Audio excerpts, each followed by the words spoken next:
In her beloved bedchamber at Osborne House, Queen Victoria faced a horrible death on January 22nd, 1901, at the venerable age of 81.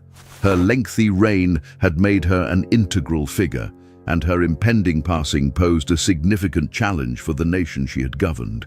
With her passing, an era came to a close, leaving a void in the collective experience, as state funeral protocols had long fallen into disuse. As Victoria's health declined within her chambers, surrounded by her family, the nation grappled with the unprecedented task of bidding farewell to a monarch who had reigned for 63 years. Victoria's final moments were shrouded in the weight of her personal struggles. Her health had been fragile, compounded by enduring sorrow and depression following the loss of her beloved husband, Prince Albert. As she slipped away, her legacy loomed large, leaving behind questions about the fate of the nation she had guided for so long.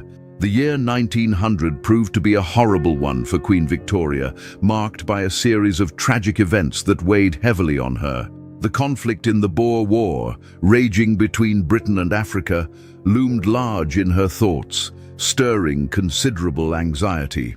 Additionally, distress struck close to home when her eldest son, the Prince of Wales, fell victim to an assassination attempt while traveling through Belgium, targeted by a protesting youth.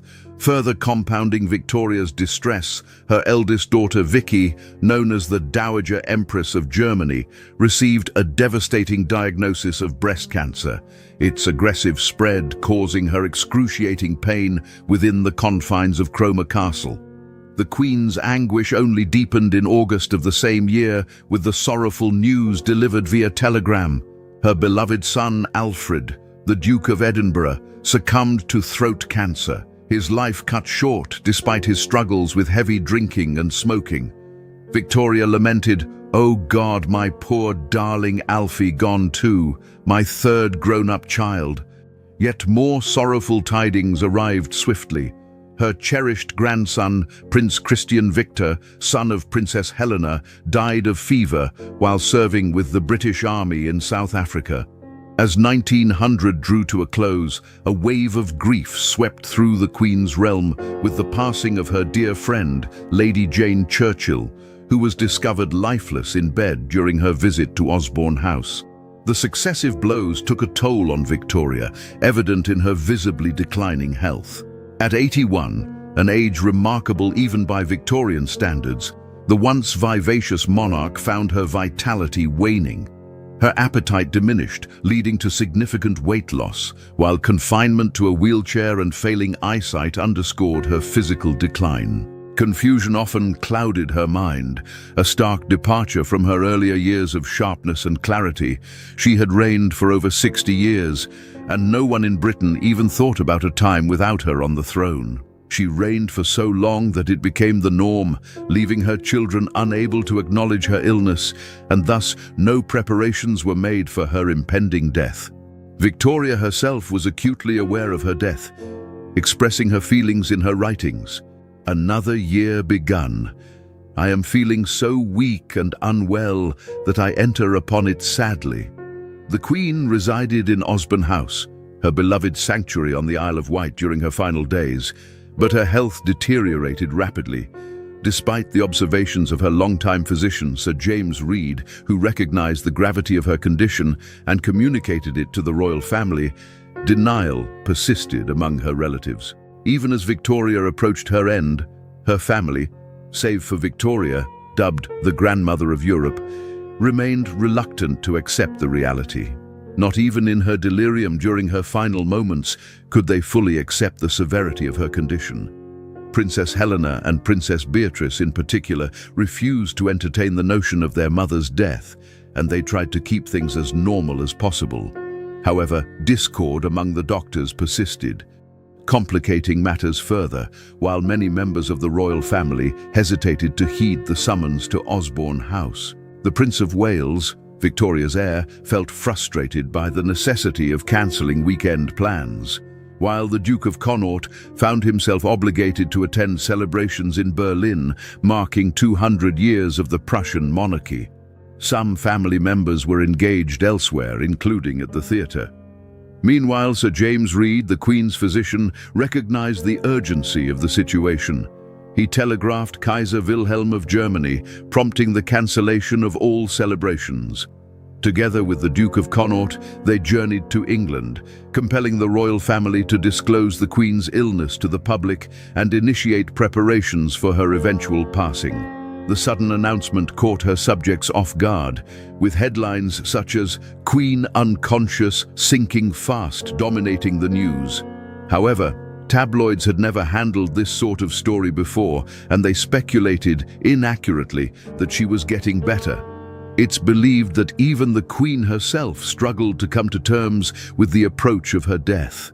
She turned to her doctor, asking hopefully, "Am I getting better? I would like to live a little longer, as I have a few things to settle." Sir James responded with gentle reassurance, affirming that although she had been very ill, she was now improving. This moment of hope may have been a common experience preceding the decline toward death, a phase some individuals encounter before their health deteriorates rapidly. Such was the case with Queen Victoria. From January 17, 1901, she suffered from a series of severe strokes, leading to an urgent gathering of the entire royal family on the Isle of Wight. As the Queen's health continued to decline, governmental affairs came to a stop, as she was unable to fulfill her duties. There were discussions about her son assuming the role of regent for a brief period, but Osborne House saw an influx of guests as the situation unfolded, reflecting the concern and attention surrounding the Queen's condition. Phone calls were frequently coming to the house every minute from the media seeking updates, while crowds gathered outside the gates. Meanwhile, Victoria lay in her bed, surrounded by her family in the confines of her small bedroom. The Bishop of Winchester and the rector of a local church stood vigil, offering prayers and singing hymns. Kaiser Wilhelm II, her grandson, remained by her left side for hours, while her doctor, Sir James Reed, gently held her hand. Despite her failing eyesight, Victoria expressed her awareness of her grave condition, murmuring to Sir James, "I am very ill." Sir James, ever reassuring, continued to offer comfort, promising her recovery while nurses provided additional support. Witnessing Victoria in such a state was distressing for the royal family, causing tears and profound sorrow. One by one, each son, daughter and grandchild was summoned to kiss the Queen's hand and bid their final farewells. On January 22, 1901, Queen Victoria passed away at the age of 81. The news of Queen Victoria's death spread rapidly before the formal acceptance of the crown by the new king, Edward VII. An announcement was affixed to the bulletin board at the gates of Osborne House, signaling the beginning of a global outpouring of grief. Newspapers rushed to publish special editions, while the tolling bells of St. Paul's Cathedral echoed throughout London. The city adorned itself in mourning, with people donning black attire, and shop windows were covered in somber cloth. Amidst the widespread sorrow, panic caught both the royal family and the government, who found themselves unprepared for the planning of a state funeral. Victoria's explicit wishes further complicated matters, as she had requested a full military funeral without embalming or lying in state.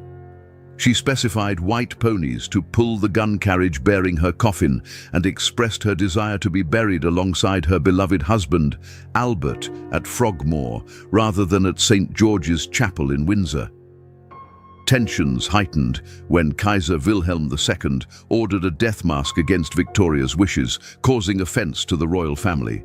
Additionally, the Duke of York fell seriously ill, adding to the chaos.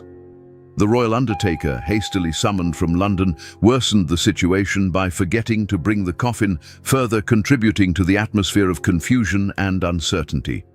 This called for a local craftsman to fashion the coffin for Britain's longest-reigning monarch at the time. Amidst reports of organizational chaos, the completed coffin was dispatched to Osborne House. Assisted by Queen Victoria's dresser, Mrs. Tuck, the doctor oversaw preparations for Victoria's interment.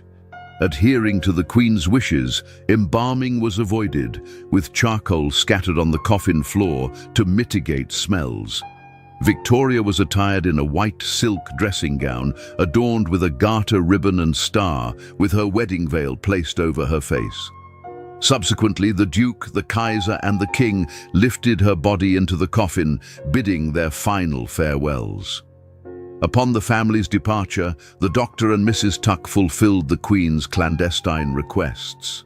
They placed several items, including the wedding ring of John Brown, her Scottish servant, upon her finger, and a lock of his hair within the confines of the coffin. The funeral procession was so huge, with her cortege crossing the Solent, drawing a vast contingent of soldiers to London to participate in the event. It marked the largest military procession since the Duke of Wellington's funeral, spanning a duration of 2 hours. Yet, amid the solemnity, the procession was not without its moments of drama as the coffin nearly slipped off the carriage. The service held in St. George's Chapel was marked by a sense of chaos, compounded by the premature arrival of 2 archbishops and the notable absence of naval personnel. The chapel found itself only partially filled, necessitating the invitation of additional attendees. Ultimately, Queen Victoria made her final journey to Frogmore, where she was laid to rest alongside her beloved husband, Albert, in the same mausoleum. Today, they rest side by side, their legacies intertwined. Queen Victoria presided over a period of immense transformation in Britain, leaving an indelible mark on its history and society. Throughout her reign, Queen Victoria presided over significant portions of the Industrial Revolution, spearheading profound change across the country. Concurrently, she ascended as the head of the British Empire during its zenith, enjoying a period of unparalleled power and influence, earning her the title of Empress of India. However, after 63 years on the throne, Queen Victoria passed away within the confines of her cherished residence, leaving her nation engulfed in mourning and profound loss. Many during her reign regarded her as invincible.